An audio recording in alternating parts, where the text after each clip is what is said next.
c'est parti, Julien. On va partager les slides et je vais te laisser démarrer ta conférence sur le maillage interne. Donc, gros sujet. Hop là. Allez, bonne conférence à vous. Allez, c'est parti. Alors du coup, merci Nicolas pour l'introduction. Je ne vais pas me représenter. Voilà, je suis consultant SEO, spécialiste des problématiques techniques et puis également, et c'est surtout le sujet d'aujourd'hui, je suis ambassadeur d'OnCrawl et je suis là pour vous parler de maillage interne. Donc le titre officiel de cette conférence s'appelle Analyze, Optimize, Repeat, avec un magnifique accent anglais comme ceux qui parlent bien anglais l'auront remarqué. C'est ironique, évidemment. L'idée, c'est de vous montrer quelques sujets importants dans une démarche d'optimisation du maillage interne, et puis également vous présenter quelques concepts qui me tiennent beaucoup à cœur, puisque ça fait partie des sujets qui sont très récurrents dans mon métier, on va dire. Et le premier élément sur lequel j'ai envie de partager avec vous, c'est d'abord des notions importantes quand on parle de maillage interne, parce qu'il y a beaucoup de choses qu'il faut avoir en tête avant de commencer, ne serait-ce qu'à analyser son maillage interne. La première notion, et ça fait déjà partie des choses qu'il faut vraiment avoir bien en tête, c'est que toute page de votre site est une page d'entrée potentielle. Un visiteur arrive évidemment parfois par la page d'accueil, ça peut souvent être votre première page d'entrée sur votre site, mais il peut arriver sur n'importe quelle autre page également. En tout cas, si tant est que vous avez un minimum bien fait votre travail, ne serait-ce qu'en SEO ou sur d'autres leviers d'acquisition, pour faire en sorte que les visiteurs arrivent un peu partout. Ça, c'est très important parce que les autres éléments qu'on va voir par la suite vont être influencés par tout ça.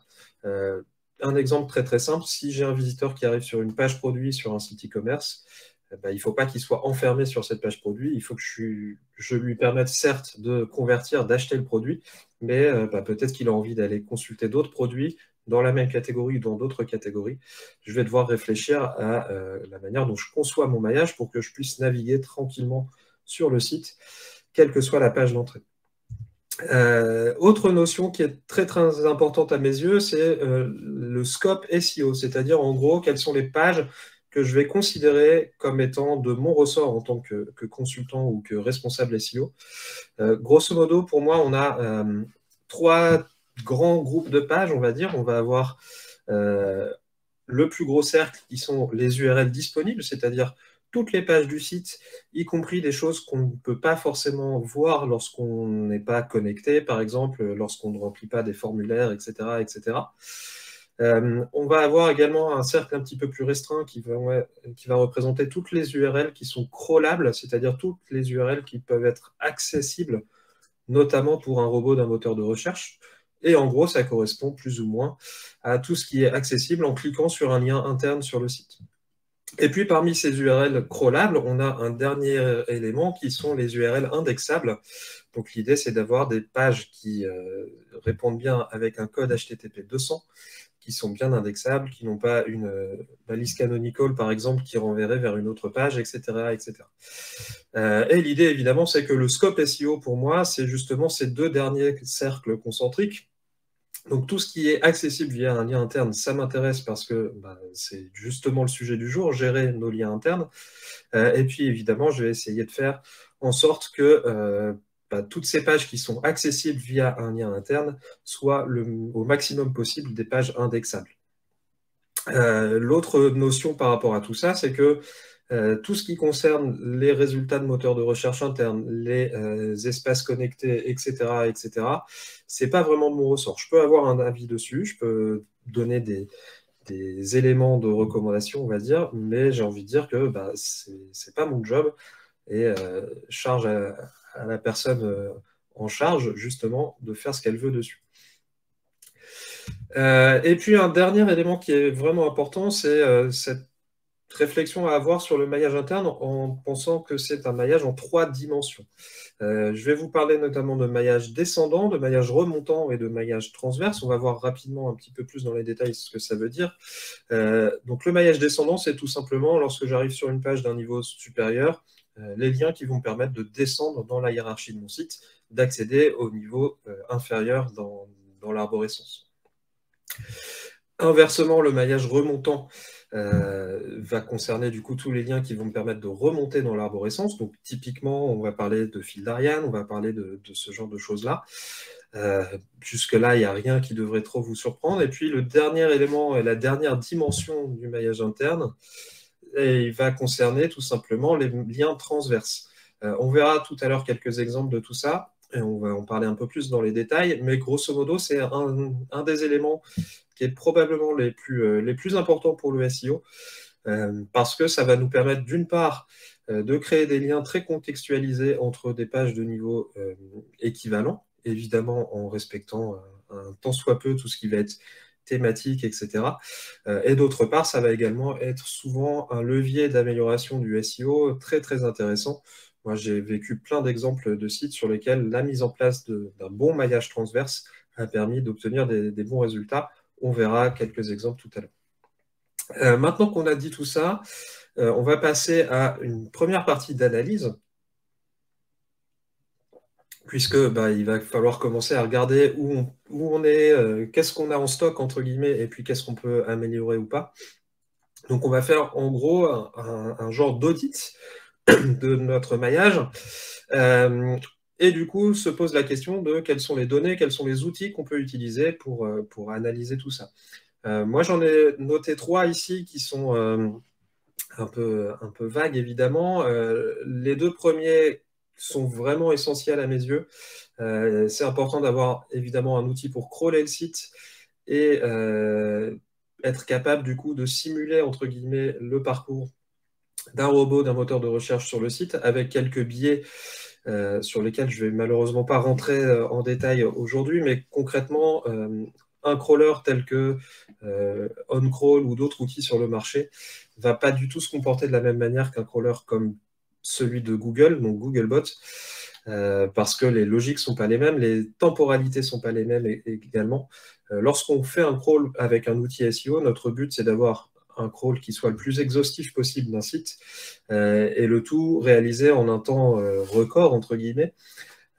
C'est pas du tout la logique de Google qui vient parcourir des pages un petit peu comme il le veut, quand il le veut. C'est pour ça que le deuxième type d'outil et le deuxième type de données est très important également. Donc tout ce qui va concerner les logs d'accès serveur à votre site.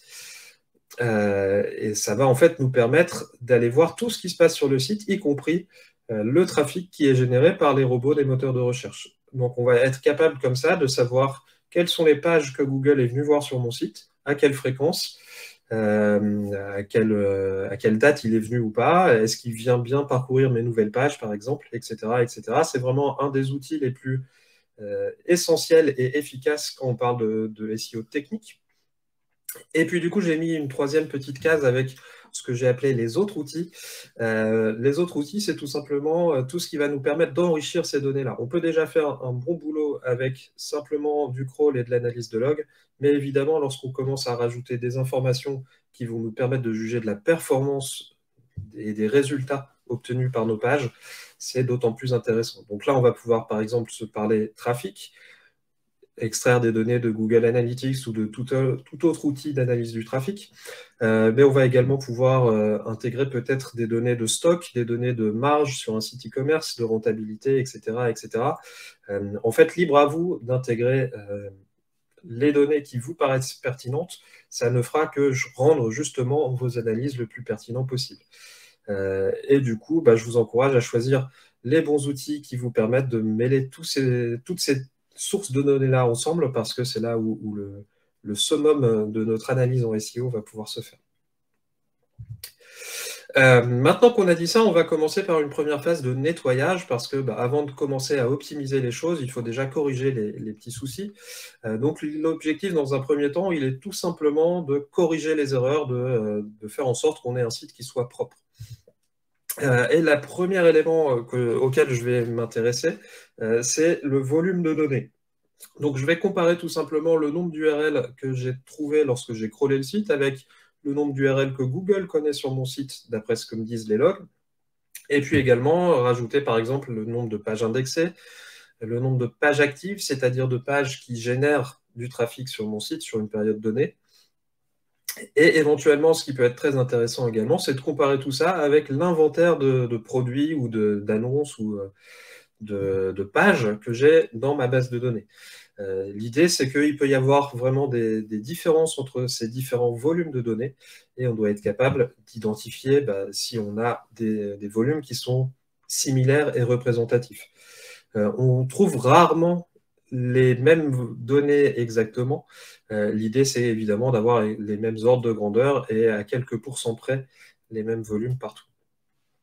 Une fois que ces soucis-là sont réglés, on va pouvoir s'intéresser également aux codes réponses. Donc les codes réponses HTTP, c'est une manière en fait d'indiquer d'un point de vue très technique la santé, on va dire, des URL auxquelles on fait appel. L'objectif pour nous en SEO, c'est d'avoir le maximum de pages qui répondent avec un code HTTP 200, mais on peut avoir par exemple besoin de faire appel à des redirections. On peut avoir des pages qui sont supprimées ou qui n'existent pas, ou qui vont envoyer des erreurs de type 400. Et puis, on peut également avoir des problèmes techniques qui vont envoyer souvent des erreurs serveurs. Je ne vais pas entrer dans tous les détails de tout ça. Je vous encourage en tout cas à aller parcourir la liste des codes HTTP, par exemple sur Wikipédia ou sur d'autres sites un peu officiels de ce type-là. Vous verrez que des codes HTTP, il y en a plein. Je n'ai même pas le nombre exact en tête, mais je pense qu'il y en a autour d'une centaine. Ils sont classés par famille et surtout, chaque code a une signification bien précise et va vous permettre de renvoyer techniquement un message très différent selon les cas. Donc faites bien attention justement à bien comprendre ces codes-là et à les utiliser à bon escient. Je pense par exemple à des codes d'erreur tels que 404 ou 410, dont vous entendez peut-être parler dans le monde du SEO. On parle beaucoup de l'erreur 410 parce que c'est un code qui va nous permettre d'indiquer qu'on a supprimé un élément. À l'inverse, l'erreur 404 indique qu'un élément n'existe pas. Donc si je supprime moi-même de mon inventaire une page, je peux renvoyer par défaut une erreur 404, mais en fait, je ne vais pas indiquer que c'est bien une action voulue de mon côté. Et si j'envoie une erreur 410, ce sera mieux pris en compte par tous les outils, y compris par les moteurs de recherche. Maintenant que j'ai parlé des codes réponses, on va quand même s'intéresser à quelques grandes familles de codes réponses. Et les premiers sont les erreurs serveurs, donc tout ce qui commence par 500. Vous allez notamment recevoir beaucoup d'erreurs de type 500, 502, 503, etc. Dans tous les cas, la bonne pratique là-dessus, ça va être de récupérer les URL qui répondent avec un code d'erreur 500 et recrawler ces URL-là. L'idée, c'est de pouvoir vérifier si c'est simplement un problème ponctuel, auquel cas, on va surveiller et faire en sorte que ce problème ne se reproduise pas trop souvent. Et puis, par contre, si mes pages répondent systématiquement avec une erreur 500, c'est que là, j'ai un problème technique derrière, donc il va falloir aller débugger tout ça avec les développeurs et comprendre d'où le problème vient. L'idée, du coup, c'est de surveiller également dans la durée, donc par exemple via l'analyse de log, que je n'ai pas un taux d'erreur 500 qui apparaît trop élevé, notamment aux yeux des moteurs de recherche. Vous avez peut-être, pour certains d'entre vous, déjà reçu des alertes via Google Search Console, par exemple, pour vous dire « Attention, votre site a un taux de connectivité trop faible ». C'est mauvais signe lorsque ça arrive et c'est beaucoup plus intéressant de suivre cette activité-là via l'analyse de log pour être sûr de détecter le plus vite possible ce genre de problématique.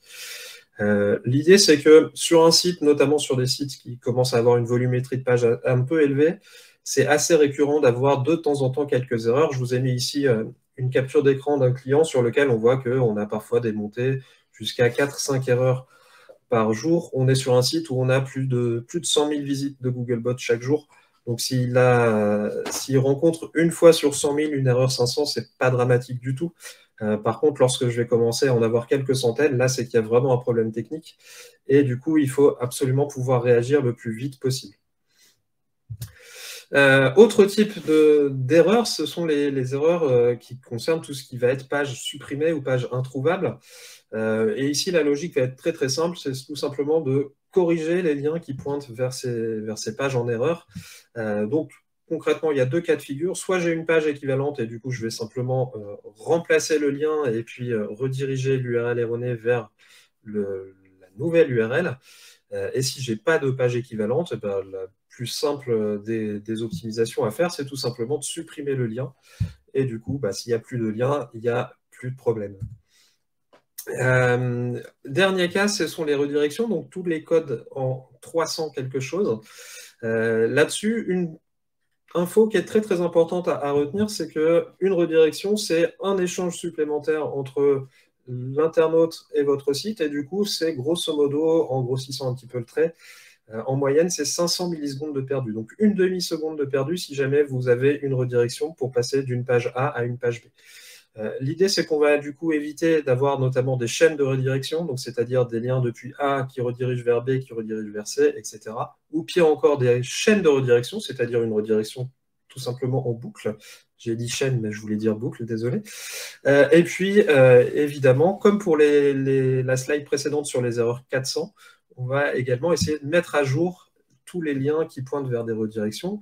Même si la page cible est en bonne santé, l'idée, c'est que on puisse pointer directement nos liens vers la page cible sans passer par une étape intermédiaire, puisqu'on va faire du coup gagner du temps à tout le monde.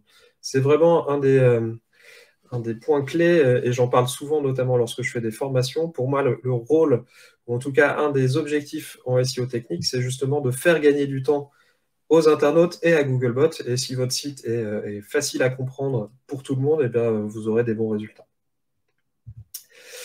Alors, point important, lorsque je vous dis de mettre à jour les liens pour pointer directement vers la page cible, ça ne veut pas dire qu'il faut supprimer les règles de redirection. Vous pouvez et vous devez les maintenir absolument.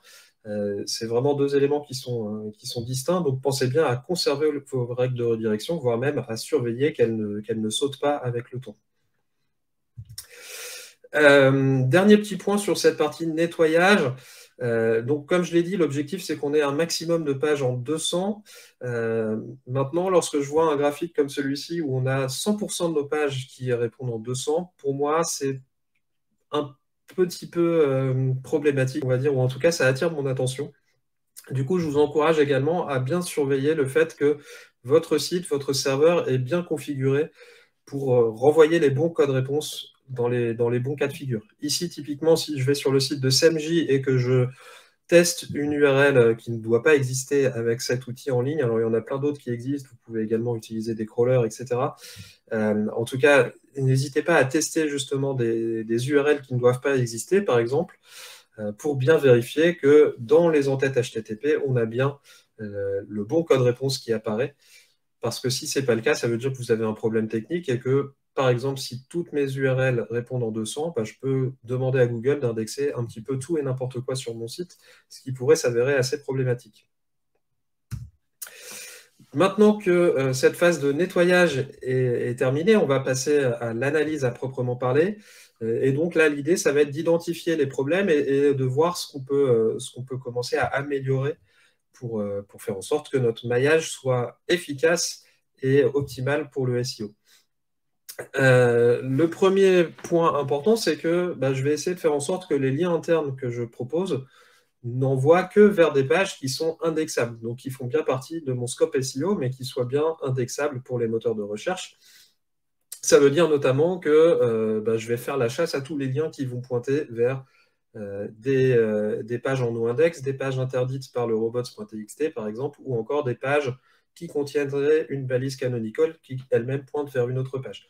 L'idée, c'est vraiment de maximiser la quantité de pages qu'on a sur la colonne de gauche ici sur ce graphique, donc la quantité de pages qui sont indexables. L'autre problématique par rapport à cette notion d'indexabilité, c'est le fait qu'on est aujourd'hui dans une ère où les moteurs de recherche, y compris Google, indexent de moins en moins facilement le contenu. Alors, je vous ai mis ici une petite citation de John Mueller que j'aime bien, qui nous dit que, en gros, si vos contenus ne s'indexent pas, c'est pas forcément la faute du contenu tout seul, mais c'est peut-être la faute du site dans son ensemble. Donc, c'est-à-dire que on a beau bien travailler le maillage interne et la partie technique de notre site, il faut aussi avoir du bon contenu, de la même manière qu'il faut aussi avoir des bons liens externes. Tous ces trois piliers du SEO fonctionnent ensemble et ne doivent pas être considéré trop différemment. Et puis également, il va falloir du coup se poser des questions sur l'inventaire de pages qu'on propose aux internautes et aux moteurs de recherche. Typiquement, donc j'ai parlé un petit peu de qualité et de quantité du contenu, mais je vais éviter par exemple tous les liens qui pourraient pointer vers des pages vides, vers des produits qui ne sont plus disponibles à la vente, qui ne sont plus en stock, etc. etc. Je vais me poser des questions en tout cas sur tous ces éléments qui pourraient faire en sorte que je propose aux internautes et aux moteurs de recherche des pages qui ne sont pas de bonne qualité. Et puis un dernier élément également à avoir en tête, c'est que si vous venez de lancer un site que personne ne le connaît, il va probablement falloir également penser à la case netlinking pour le populariser un petit peu et lui donner un peu de boost et de crawl budget, on va dire, même si là je simplifie beaucoup, pour faire en sorte que les moteurs de recherche viennent le visiter de manière fréquente. Autre élément qui est souvent un petit peu oublié, ce sont les pages orphelines. Alors, je vous ai mis ici une petite capture d'écran sur un site où on voit qu'on a 50 000 pages orphelines qui font 23 000 visites, etc. C'est vraiment un des points qui peut être très intéressant parce que, au fur et à mesure des évolutions d'un site, on a parfois des pages qui disparaissent de notre structure, mais qui ne disparaissent pas forcément de l'index des moteurs de recherche et qui peuvent continuer à être actives, à générer du trafic. J'ai le cas en tête d'un client sur lequel je viens de faire un audit il y a quelques semaines, sur lequel on a trouvé, par exemple, toutes les pages sur lesquelles ils proposaient des e-books qui n'étaient plus présentes dans la structure. C'est dommage parce que c'est dans leur business un très bon moyen de récupérer des leads parce que les gens vont laisser leurs coordonnées pour récupérer l'e-book. Donc, si on ne travaille pas un minimum ces pages-là en SEO, c'est un petit peu dommage de passer à côté de cette opportunité-là. L'idée sur les pages orphelines, évidemment, ça va être de regarder de quelle page il s'agit. Est-ce que c'est des pages qui sont tout à fait compliant et que je peux réintégrer à ma structure? Est-ce qu'au contraire, il faut que je les supprime ou que je les redirige vers d'autres contenus équivalents? En tout cas, il faut faire le nettoyage et faire en sorte que Google s'attarde sur les pages de votre site et pas forcément des pages qui n'appartiennent plus vraiment à votre site. Autre notion importante, c'est la profondeur des pages. Donc, c'est typiquement le nombre de clics depuis la page d'accueil de votre site pour atteindre tel ou tel niveau de page. L'idée, c'est que plus une page est profonde, moins elle a de chances d'être crawlée. Et si Google ne vient pas crawler votre page, elle ne va pas apparaître dans les résultats du moteur de recherche. On a ici un exemple assez concret avec le taux de crawl de pages en fonction de leur niveau de profondeur sur un site. Et on peut voir qu'à partir du niveau 4, 5, ça devient très très compliqué d'être compétitif. Et puis si on dépasse ce niveau-là, il n'y a plus rien qui se passe. Deux choses ici. Alors déjà, le fait que c'est pour ça qu'on vous encourage en général à faire en sorte d'avoir le moins de niveau de profondeur possible, tout en respectant évidemment les bonnes pratiques du X. L'autre point, c'est également que lorsqu'on voit ce genre de graphique-là avec une longue traîne, on va dire, de pages dans la structure d'un site, ça doit attirer également notre attention sur des problématiques, notamment ce qu'on va appeler des spider traps, c'est-à-dire des pièges à crawlers, des éléments qui pourraient, par exemple, générer de manière un petit peu illimitée des URL qui n'ont ni queue ni tête. Je pense notamment à certains moteurs de navigation à facettes pas maîtrisés qui peuvent générer virtuellement de manière infinie des URL. Et puis également, ça peut être souvent des problèmes de pagination. Donc faites bien attention à ces éléments-là dans la navigation de votre site. Ça fait partie des éléments qui peuvent être utilisés en SEO, on le verra tout à l'heure, mais il faut faire attention à ce qu'on fait avec tout ça. Et puis pensez également que certaines pages peuvent vous paraître pas très utiles d'un point de vue utilisateur, mais elles peuvent être tout à fait importantes par rapport à la structure du site et à l'accès, pardon, désolé, je perds mes mots, à l'accès au reste du site. Typiquement, je pense à des pages comme la pagination, par exemple. Certes, avoir trop de pages de pagination, ça peut être un problème. Par contre, si elles sont vraiment nécessaires pour atteindre l'intégralité de vos produits sur un site e-commerce ou de vos annonces sur un site de petites annonces, il va être difficile de s'en passer. Donc, faites bien la part des choses entre des pages qui sont vraiment pas utiles, pas efficaces et qu'on peut, par exemple, supprimer, et puis des pages qui ne sont pas utiles d'un point de vue trafic, mais qui vont l'être d'un point de vue plus technique et accès au contenu. On va maintenant passer à des choses un petit peu plus sérieuses et je vais vous parler notamment de PageRank. Donc la formule du PageRank, alors il y a un exemple que vous pouvez voir ici qui est un petit peu barbare et que je ne vais pas vous détailler. Mais en tout cas, c'est toujours aujourd'hui un des éléments clés de l'algorithme de Google et qu'on peut expliquer de manière un petit peu plus ludique en parlant de surfeur aléatoire. Si je schématise, le surfeur aléatoire, c'est en gros un internaute un petit peu bené qui vient un peu au hasard sur une page et qui va cliquer au hasard sur un des liens de cette page.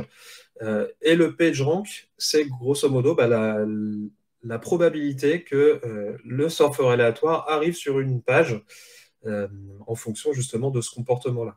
Alors aujourd'hui, on a des méthodes peut-être un peu plus évoluées de calcul du PageRank, mais en tout cas, ça va nous donner des informations très très intéressantes puisque il y a déjà une première corrélation qui est très très évidente qu'on peut mettre en avant, c'est qu'il y a un lien direct entre le PageRank interne d'une page et puis le nombre de visites qu'elle va générer à la fois par rapport au moteur de recherche et donc à Googlebot, mais également au trafic au final. Et souvent, le trafic, c'est quand même ça qu'on essaie d'optimiser. Grosso modo, ce que je suis en train de vous dire, c'est que plus une page va être mise en avant et obtenir un gros PageRank interne sur votre site, plus elle a de chances de bien performer en SEO. Donc, une petite analyse très facile que vous pouvez faire. Alors, j'ai mis ici l'exemple d'un petit blog, pas forcément au cœur du sujet, mais qui nous donne déjà un exemple. J'ai simplement classé les URL en fonction du PageRank interne que j'ai calculé. Et on peut du coup comparer, est-ce que ces pages-là, donc ce top 10 ici, est bien en accord avec ce que j'ai envie de mettre en avant sur mon site.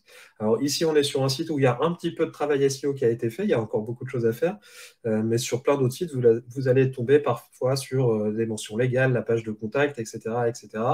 À vous de voir si c'est des pages qui sont importantes ou pas à être beaucoup mises en avant sur votre site. On peut également aller un petit peu plus loin dans les analyses. Alors ici, j'ai mis un de mes graphiques fétiche plutôt,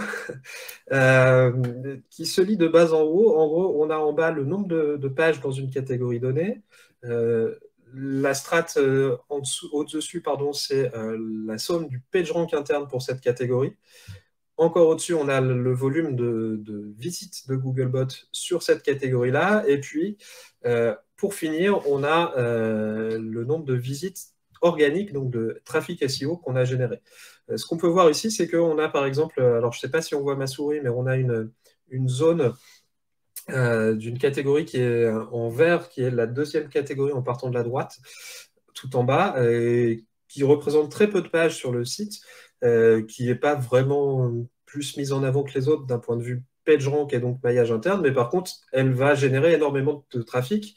Donc c'est intéressant. Ça veut peut-être dire d'une part que je vais pouvoir m'en servir pour peut-être influencer la stratégie d'un point de vue global sur le site. Alors ici, pour la petite histoire, on est sur un site de contenu. Donc l'idée, ça va être de dire à mon équipe de rédaction, cette catégorie-là, elle marche bien, vous ne faites pas beaucoup d'articles, faites-en plus, et puis à l'inverse, peut-être faites-en un peu moins sur d'autres catégories du site où on a une grosse volumétrie d'articles, mais finalement où on ne génère pas assez de trafic. En tout cas, je vais pouvoir, grâce à cette visualisation-là, mettre très très vite en avant des liens entre la bonne performance de telle ou telle partie de mon site et puis ce qui est bien mis en avant ou pas dans mon maillage interne. Et puis pouvoir également adapter tout ça par la suite. Je vais également, dans la même veine, essayer de comparer le trafic et le crawl de Google en fonction des catégories. Donc ici, sur un autre site, l'idée, c'est de comparer donc, ce qu'on a à gauche, c'est le trafic SEO, tout simplement, et puis ce qu'on a à droite, c'est le volume de pages qui sont connues sur Google et dans OnCrawl ici. L'idée, ça va être de se focaliser sur les catégories où on a une surperformance d'un côté. Donc, ça veut dire que si ça fonctionne très bien, peut-être qu'en appuyant encore un peu plus sur l'accélérateur, je vais pouvoir aller encore plus loin. Et puis, à l'inverse, peut-être qu'il y a des catégories où j'ai beaucoup de pages pour très peu de trafic. Et là, je vais pouvoir aller dans le détail et regarder ce qui se passe et qu'est-ce qu'il y a à corriger. Et du coup, je vais pouvoir passer à la partie optimisation. Donc, qu'est-ce que je peux faire pour améliorer mon maillage interne? Et la première question à se poser, c'est quels sont mes objectifs, quelles sont les cibles, les pages que je veux mettre en avant ou pas. Moi, j'aime bien utiliser une logique en divisant mon inventaire de pages en deux, trois parties, avec un premier élément qui sont tout simplement les top pages, donc vraiment mes pages stratégiques, les pages que je veux absolument voir surperformer en SEO. Et celles-ci, du coup, je vais essayer de les mettre en avant le plus possible dans mon maillage interne, quitte à faire des choses qui vont parfois peut-être vous choquer, mais on verra ça dans quelques slides. Et puis ensuite, je vais également faire un deuxième lot de pages que j'estime avoir peut-être un peu moins de potentiel, mais un potentiel intéressant quand même, et qui du coup vont être à considérer de manière entre guillemets normale, à contrario d'un troisième niveau qui vont être plutôt ce qui va concerner la longue traîne. Donc typiquement, il va falloir évidemment faire le choix en fonction de la taille de votre inventaire et puis des ressources entre guillemets que vous avez à disposition. Mais il y a parfois des pages qui sont vraiment pas très, qui n'ont pas vraiment de potentiel, on va dire, d'un point de vue SEO, qui vont peut-être générer parfois quelques poignées de visites par an. Mais pour autant, ça va être difficile de s'en passer pour telle ou telle raison. L'idée, c'est qu'il faut que ces pages continuent à vivre et à être présentes dans ma structure. Par contre, si elles ont peu de potentiel, je n'ai pas de gros intérêt à les mettre particulièrement en avant par rapport à des pages un peu plus importantes. Et puis, on peut également rajouter un quatrième tiers à ces lots-là. C'est toutes les pages que, grosso modo, j'ai décidé de supprimer ou d'oublier. Il ne faut pas oublier, lorsque c'est le cas, justement, de supprimer les liens vers ces pages-là. Donc, je pense notamment à des sites où parfois on a lancé, je vais inventer, peut-être que certains vont se reconnaître, mais on va avoir lancé un forum, par exemple, sur un site. On n'a plus le temps de l'administrer, de le modérer, etc. Le forum vit sa vie. Parfois, il a peut-être été hacké parce qu'on ne l'a pas mis à jour, etc. On va décider de le supprimer, très bien, mais du coup, il faut penser à supprimer tous les liens internes qui pointent vers ce forum. Sinon, c'est un coup d'épée dans l'eau et on revient à la phase de nettoyage. Pour vous aider à choisir les pages sur ces différents lots, moi j'aime bien le principe de Pareto parce que ça nous permet de faire grosso modo donc, ce qu'on appelle le 80-20, en tout cas de bien voir quelles sont les pages qui fonctionnent le mieux dans un groupe de pages données et celles qui fonctionnent peut-être le moins bien également parfois. Et du coup de mettre de côté le bon grain par rapport à l'ivraie. Et puis, je vais accélérer un petit peu pour finir à l'heure. Maintenant qu'on a sélectionné les pages qui vont nous intéresser, l'idée, ça va être de mettre en place les bons blocs de liens pour travailler notre maillage interne. Donc, les premiers blocs de liens sur lesquels vous devez travailler, ce sont les blocs qui existent déjà. Donc, toute la navigation naturelle existante, le menu, le fil d'Ariane, les liens contextuels, les liens que vous pouvez placer à l'intérieur de vos articles, etc. Tout ça, ça fait partie du maillage interne. En tout cas, si vous n'avez pas fait les choses de manière trop exotique. Et du coup, il peut être intéressant de faire évoluer ces éléments-là. L'idée, c'est évidemment qu'on ait un lien le plus fin possible, on va dire, entre le SEO d'un côté et puis l'UX de l'autre, pour faire en sorte que tout ça soit le plus proche d'un côté et de l'autre. Et puis, il y a quand même quelques sujets que je vais aborder rapidement avec vous. Le premier, c'est les méga menus. Alors, j'ai pris ici l'exemple de la Fnac, qui est un des sites e-commerce les plus gros de France, donc je pense que la plupart d'entre vous connaissent. La Fnac, c'est un sujet qui est intéressant parce que on a, je crois, plus d'une dizaine d'univers maintenant sur ce site. Alors, je ne travaille plus pour la Fnac depuis pas mal d'années maintenant, mais c'est un site que je connais bien.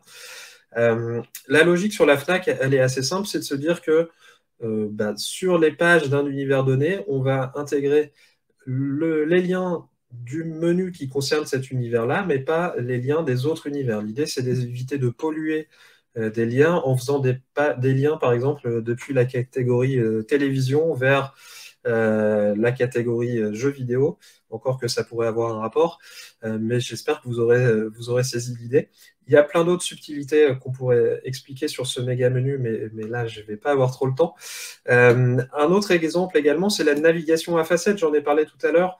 On a deux problématiques en fait sur les navigations à facettes. On pense souvent à quelles sont les pages qu'il va falloir ouvrir ou pas en SEO parce qu'elles ont ou pas un potentiel en termes de volume de recherche, par exemple. L'autre problématique, c'est comment on va créer des liens entre ces pages-là. Un des exemples qui n'est pas parfait, mais que j'aime bien, parce que là encore, c'est un ancien client, c'est le site de TUI, donc TUI.fr, sur lequel vous pourrez aller voir et constater que il y a des éléments de filtre dans cette navigation à facettes qui sont des vrais liens SEO avec des vraies cibles derrière, et puis il y en a d'autres qui sont simplement là pour l'expérience utilisateur. Je pense notamment à tout ce qui va être tri par notes des hôtels ou ce genre de choses-là, sur lesquelles on n'a pas de potentiel SEO. Donc on a un système qui reproduit exactement le même comportement pour les utilisateurs, mais qui ne génère pas de lien, et donc pas de risque pour que Google vienne voir des URL qui ne l'intéresseraient pas.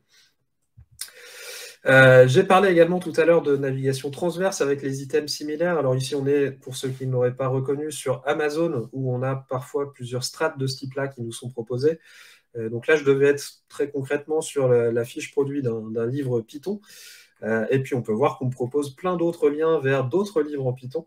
C'est intéressant, c'est des liens qui sont très contextuels, qui vont très bien marcher d'un point de vue optimisation de la conversion et cross-sell, on va dire, mais c'est également très, très intéressant pour le SEO. Comme je vous l'ai dit tout à l'heure, les sites sur lesquels j'ai pu mettre en place ce genre de blocs de liens-là ont eu la plupart du temps, de très bons résultats. Donc, c'est vraiment une arme SEO qu'on ne soupçonne pas toujours, mais qui peut être très, très efficace si elle est bien implémentée. Dans la même veine, on peut également faire ce genre de maillage transverse sur d'autres types de pages auxquelles on ne pense pas souvent. Ici, un exemple sur Gala avec des liens vers des tags associés. L'idée, c'est tout simplement, de manière technique, d'aller regarder quels sont les tags qui citent le plus souvent les mêmes articles, et puis du coup, les mettre en relation les uns avec les autres. Et puis, parfois, on a également des blocs qui sont vraiment là purement pour faire du SEO. Je reviens ici sur la FNAC avec ce que vous pourrez trouver en naviguant sur la page d'accueil. Vous verrez qu'en cliquant sur la petite flèche en bas au centre, on voit qu'ils abusent peut-être un petit peu de ce bloc de lien-là. En tout cas, c'est très, très efficace et ça marche très bien pour arroser des pages qui ne sont pas forcément toujours en relation avec ce qu'on veut mettre dans notre méga menu, par exemple, ou ce genre de choses-là. Pour finir rapidement, l'idée, c'est évidemment de continuer l'optimisation de tout ça, de faire évoluer le maillage interne, donc s'adapter aux évolutions à la fois de son site et de son marché. Et du coup, on va essayer, lorsqu'on conçoit un système de maillage interne, d'anticiper les besoins d'évolution qu'on peut avoir. Je pense notamment à des sites qui vont être soumis à une forte saisonnalité, par exemple. Pensez à avoir la possibilité de mettre à jour votre maillage en fonction de la saisonnalité pour mettre en avant les bonnes pages au bon moment. Même chose pour les grosses variations d'inventaire, etc. Et du coup, il peut s'agir d'avoir une interface d'administration, il peut s'agir d'avoir un fichier d'import avec des blocs de liens en statique, par exemple, ou des bases de données, peu importe. L'idée, c'est tout simplement d'avoir vraiment la main sur ce que vous faites et d'être capable d'intervenir sans trop de problématiques techniques derrière. Et puis également, pensez bien que c'est bien beau d'avoir mis en place des optimisations, mais il faut mesurer ce que vous faites. Là encore, une citation que j'aime bien, on n'améliore que ce que l'on mesure. Donc pensez bien également à bien noter, par exemple, les dates de mise en production de vos optimisations, de bien surveiller ce qui se passe en termes de résultats, en termes de trafic, de ranking, etc., pour tirer les conclusions. Ici, on est sur un exemple où les choses se sont plutôt bien passées. C'était un petit test sur un client. Parfois, ça ne se passe pas toujours aussi bien que prévu, donc c'est bien de pouvoir tester sur des petits échantillons avant de remettre en cause l'intégralité du maillage d'un site. Mais en tout cas, il faut savoir faire la part des choses et le retour d'expérience, on va dire, sur ce que vous avez mis en place. Voilà pour moi. Eh bien, merci à toi, Julien, pour cette super conf sur le maillage interne. Alors, je vois qu'il y a un flux de questions, donc on va faire au mieux. Je pense qu'on ne pourra pas répondre à tout. Alors, attends, je vais juste masquer les slides et te projeter une première question, celle qui a le plus de votes. Donc, pour manipuler le maillage interne, faut-il mieux utiliser des liens nofollow ou fisquer les liens? Alors, c'est vraiment, on en parlait, tu vois, juste avant. Ouais, on en parlait juste avant. Alors, si je devais choisir entre les deux, je pense que je prendrais quand même l'obfuscation de lien. Cela étant, l'obfuscation de lien, pour moi, c'est un dernier recours. C'est-à-dire que souvent, on peut déjà se contenter de supprimer beaucoup de liens qui ne sont pas très utiles, de parfois les remplacer également par des méthodes que je ne vais pas appeler de l'obfuscation, mais du maquillage, on va dire. On a aujourd'hui beaucoup de sites, par exemple, qui font appel à des fonctionnalités JavaScript. Parfois, remplacer un lien par un simple bouton, ça va permettre d'avoir à peu près le même résultat d'un point de vue optimisation technique SEO, sans faire appel à des méthodes d'obfuscation qui souvent sont un peu datées, ne fonctionnent pas vraiment. Et du coup, pour finir là-dessus, avant de mettre en place de l'obfuscation, testez bien le fait que Google ne comprend pas ce que vous faites lorsque vous faites de l'obfuscation. J'ai vu plein de sites sur lesquels on avait plein de liens obfusqués, sauf que Google comprend tout à fait ce qui se passe et va quand même voir les pages derrière. Donc, c'est pas forcément très pertinent de faire ça. Ok, top. Ensuite, nous avons une question autour des cocons sémantiques. Est-ce que tu recommandes de suivre une logique de cocon sémantique pour le maillage interne ou simplement de faire du maillage vers des pages qui semblent pertinentes? Et puis, alors, il y a une deuxième question, c'est est-ce que tu recommandes un nombre de liens minimum vers chaque page? Alors, je vais commencer par la deuxième question parce qu'elle est plus simple. Si on veut qu'un item soit dans notre fameux scope SEO dont je parlais tout à l'heure, il suffit d'un seul lien. On pourrait également tricher un petit peu, et peut-être que ce sera une autre question, mais parler de sitemap, par exemple. Je préfère avoir un lien qu'une citation dans un sitemap. Donc ça, c'est pour la deuxième question. Pour la première, je pense que c'est surtout une question d'école de pensée en réalité. Moi, ce que j'aime bien, c'est garder un petit peu de liberté par rapport à tout ça.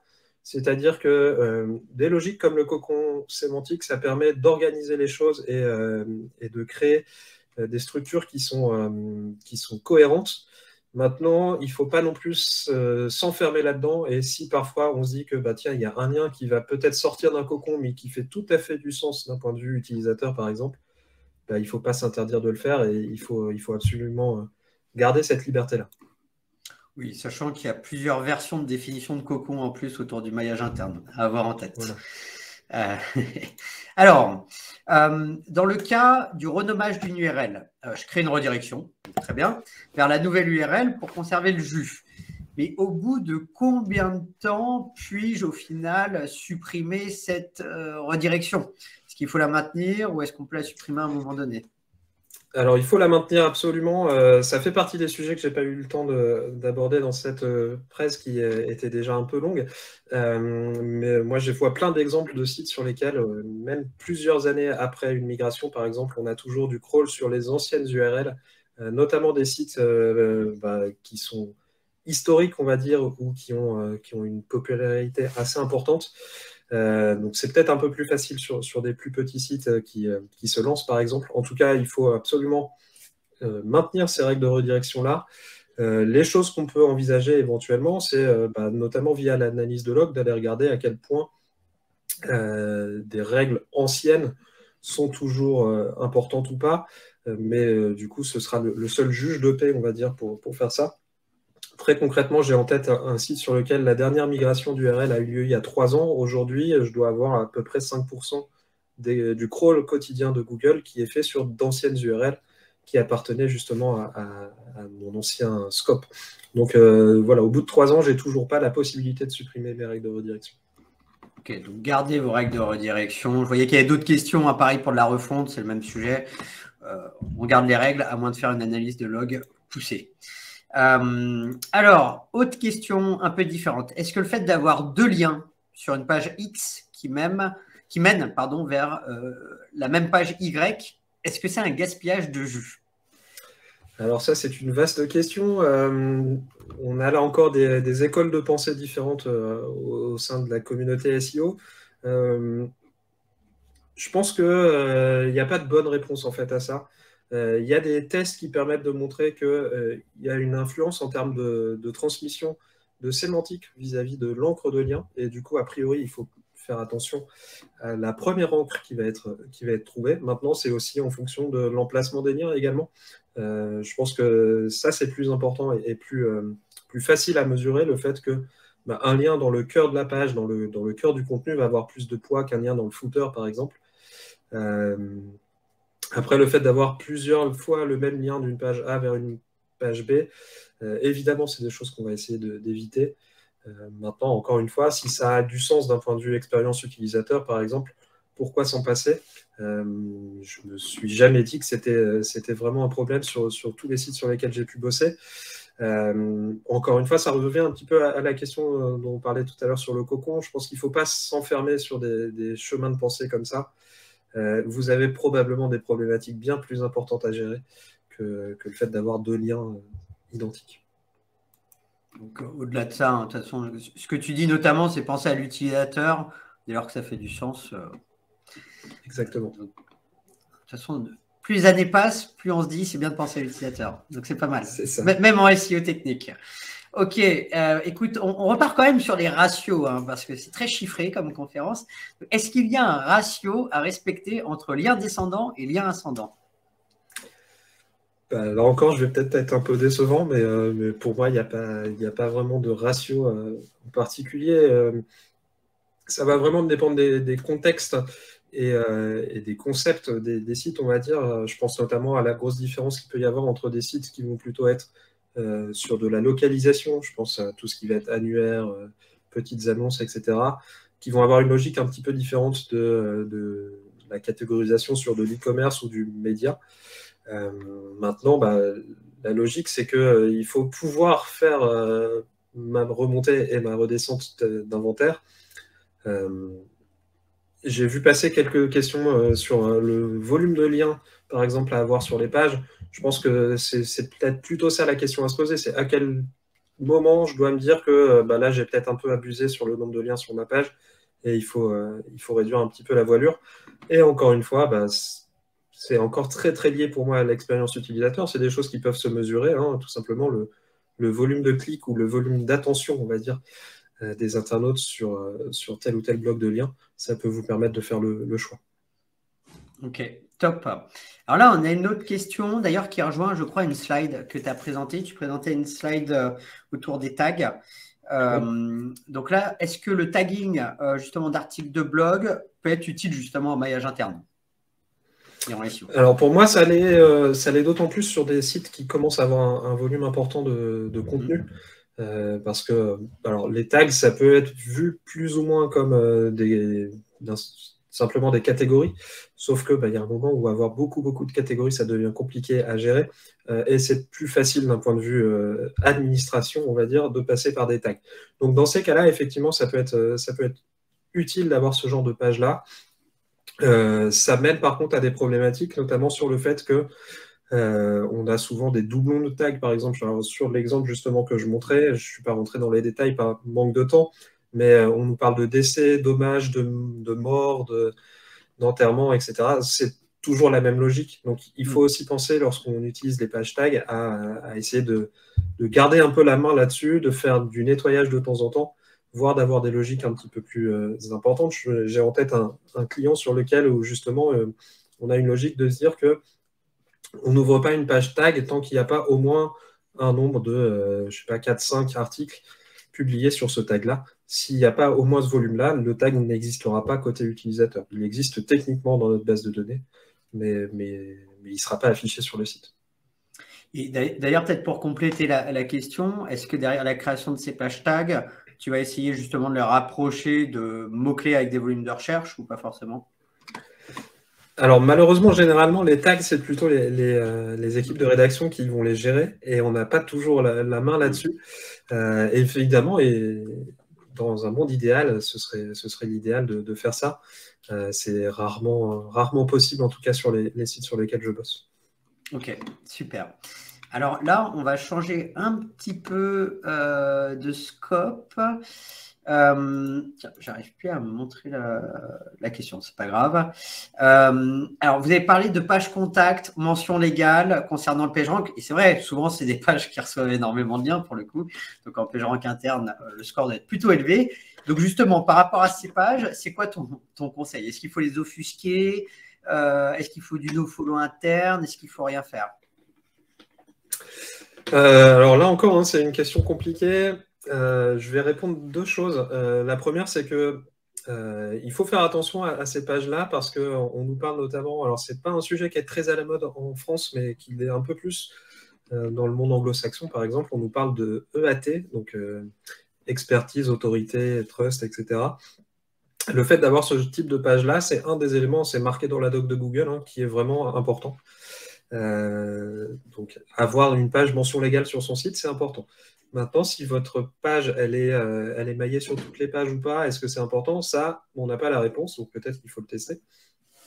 L'autre point qui est intéressant que je vois fait parfois, et je ne sais pas si je m'aventurerai à le faire, mais la démarche est intéressante, c'est de se dire, puisque j'ai ces pages-là qui sont structurellement difficiles à retirer de mon site, est-ce que je ne peux pas m'en servir pour justement être un relais de maillage interne vers d'autres pages importantes du site? Et du coup, est-ce que je ne peux pas intégrer des blocs de maillage interne sur ma page contact, sur ma page mention légale, pour pointer vers mes top pages stratégiques d'un point de vue business? Voilà, c'est peut-être une réflexion également à avoir. J'avoue que c'est un petit peu tiré par les cheveux parfois, mais après tout, ça ne coûte rien là encore de tester et d'essayer. Comme je l'ai dit tout à l'heure, il faut tester et regarder les résultats de ce qu'on fait. Super. D'ailleurs, en fait, ta réponse me donne une idée. C'est que les white hats se posent la question, est-ce qu'il faut qu'on masque la page mention légale? Alors que les sites black hat, justement, se posent la question à l'inverse, c'est comment on fait pour mettre en avant une fausse page mention légale. Donc, plutôt intéressant cette partie-là. Écoute, un gros merci à toi, Julien. Alors, désolé, hein, énormément de questions. N'hésitez pas à contacter Julien directement sur Twitter, sur Twitch, pour lui poser d'autres questions. Un grand merci pour ta conf. Et donc, je vous annonce la conférence qui va suivre. Alors, hop, je vais vous partager la petite slide pour ne pas me tromper. Ah, je pense que je vais repartir là. Ah, voilà. Donc, prochaine conférence. Là, on a parlé de maillage interne. Et donc, dans quelques minutes, à 15h30, eh bien, Jean D'Alessandro, ambassadeur de SE Ranking, et Corentin de SEMJ, Country Manager de SEMJ au Canada, eh bien, vous parleront justement de SEO international et donc globalement, comment performer à l'international. Donc vraiment une conférence ultra intéressante parce que c'est bien de faire du SEO dans un pays, mais ça peut être intéressant aussi de savoir comment on mène une stratégie internationale.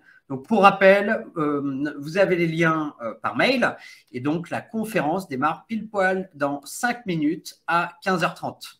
Donc, on vous y retrouve et merci encore à toi, Julien, pour cette super conférence sur le maillage interne. Merci beaucoup pour SEO Square.